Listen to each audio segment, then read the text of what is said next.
I almost dropped my phone when the message popped up on the screen. You will change your life whether you want to or not. No name. No number. Just those words glowing against the dark background. My chest tightened. A prank? A wrong number? My fingers hovered over the screen, but I didn't reply. Instead, I locked the phone and slipped it into my bag, pushing the uneasy feeling away. That night, I sat across from my husband at the dinner table. He scrolled through emails, barely acknowledging me. Big project coming up, he finally said, stabbing at his steak. Might take a few months. Late nights. Some weekends too. I nodded, pretending it didn't bother me. But deep down I felt it, another stretch of time where I'd be more of a roommate than a wife. The next day at work, my colleague seemed unusually attentive. He pulled out my chair before I sat down. He lingered at the coffee machine when I walked in. When I dropped a pen, he bent down at the same time I did, and our hands touched. His smile lingered a second too long. Just a coincidence, I told myself. Nothing more. But when I woke up the next morning, another message was waiting. You've already started. Now take the next step. The invitation came casually. Dinner after work? My colleague asked, his tone light, almost indifferent. Just to unwind. I hesitated, my mind flashing to the message from the morning, to the strange sense that something was shifting. But my husband had already texted, late night at the office. Don't wait up. So I said yes. The restaurant was dimly lit, buzzing with quiet conversation. He ordered wine before I even had the chance to decline. His eyes stayed on me, watching every reaction, every small smile. Felt easy, normal, yet something nagged at me. A cold weight settled in my stomach when I noticed a figure across the room watching us. Not eating. Not drinking. Just staring. I turned away, heart pounding, convincing myself it was nothing. My colleague leaned in slightly, voice softer now. You seem distracted. I forced a smile. Just tired. Later, as I walked to my car, my phone buzzed. Another message. You feel it, don't you? This is just the beginning. I shivered. It wasn't just the message. It was the truth I was afraid to admit. It happened so fast I barely had time to react. One moment we were standing in the office parking lot, saying goodbye after another late night. The next he leaned in, his lips brushing against mine. My breath caught, my body frozen, mind racing. I should pull away. I should say something. But for a split second I didn't move. The warmth of his touch sent a sharp thrill down my spine. Then reality hit. I jerked back, heart pounding, hands trembling. I can't, I whispered, stepping away. His expression stayed unreadable, as if he already knew how I would react.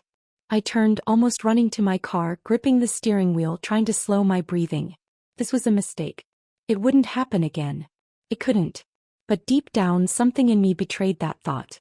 I drove home, rehearsing how I would push this out of my mind, how I would pretend none of it happened. But the moment I stepped inside, my husband looked up from the couch, eyes studying me. His voice was calm, too calm. I feel like you're hiding something. I avoided him for days. No lingering conversations. No accidental glances. No more late nights. But he acted as if nothing had happened, smiling the same, joking the same, like that kiss never existed. It unsettled me. I expected tension, guilt, something, but there was nothing. At home things felt different too. My husband's best friend had always been around, but now his presence felt heavier. His eyes stayed on me too long, his words laced with something I couldn't place. You've been distracted lately, he said casually over dinner one night. I forced a laugh, changing the subject, but the way he watched me made my skin prickle.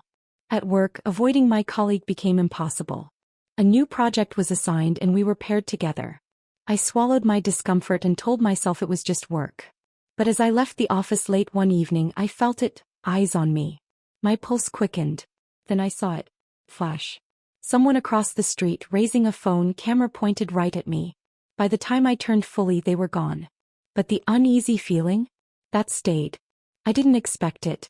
A candlelit table, soft jazz playing, a familiar bottle of wine. The second I stepped inside, my husband smiled. Thought we could relive our first date, he said, pulling out my chair. Warmth spread through me, unexpected, almost overwhelming. For the first time in weeks, I let myself relax. We laughed, reminisced, the space between us shrinking. When he reached for my hand, something inside me softened. Then he kissed me, deep, slow, familiar. I melted into it, heart racing, mind clouded. I still love him. I never stopped. But something had shifted. I felt it even as I leaned closer. Guilt maybe. Or the weight of a choice I wasn't ready to face. That night, I made a decision. I had to stop everything with my colleague. No more blurred lines. No more secrets. But just as I picked up my phone, another message flashed on the screen. You've already gone too far. My stomach twisted. The next morning at the office, a white envelope lay on my desk. I opened it with trembling hands. Inside were photos. Me. My colleague. That kiss. My hands trembled as I shoved the photos back into the envelope.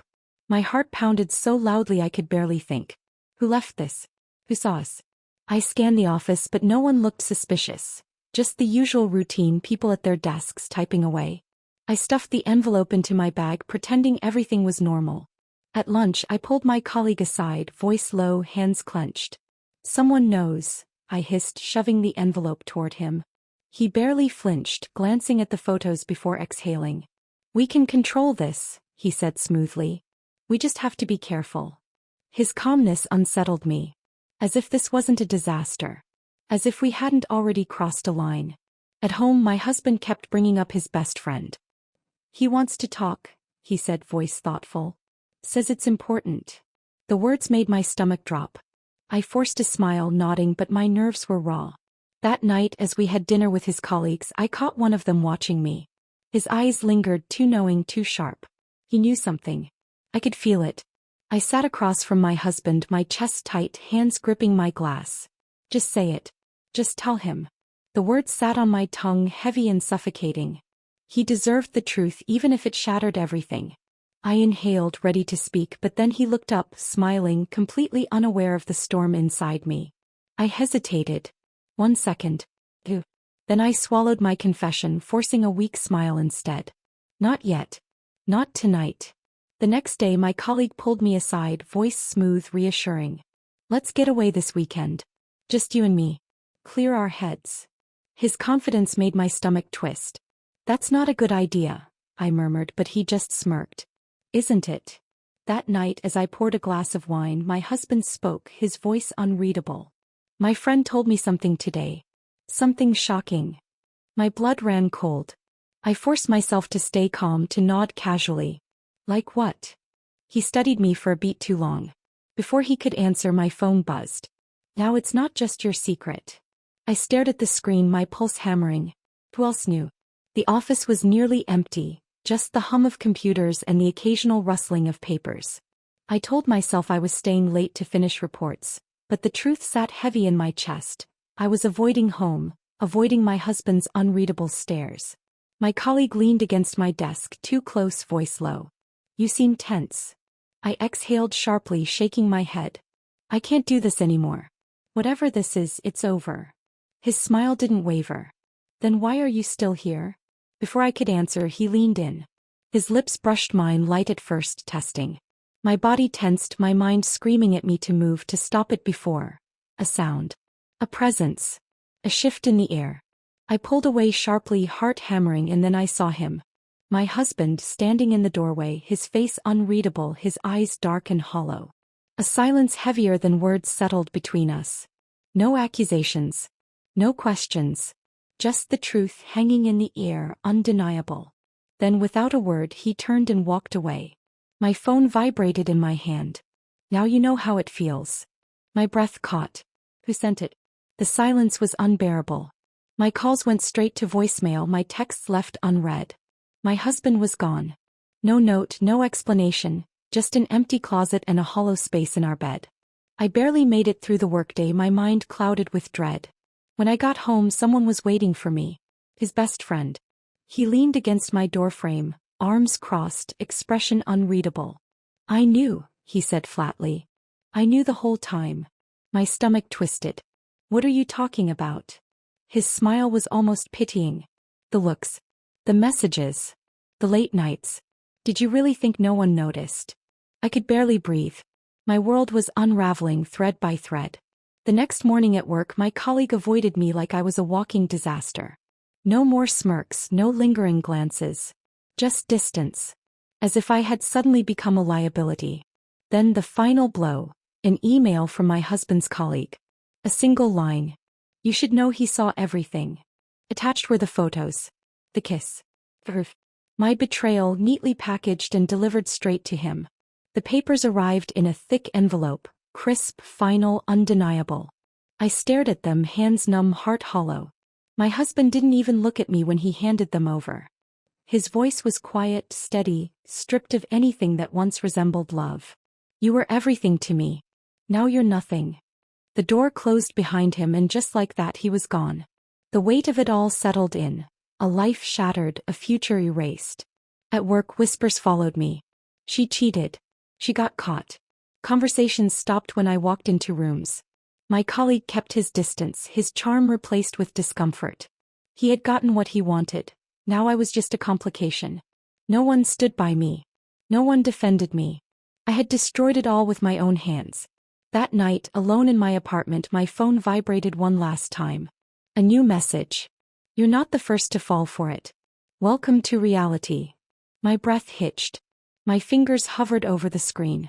A cruel realization sank in. This was never about love. This was a game.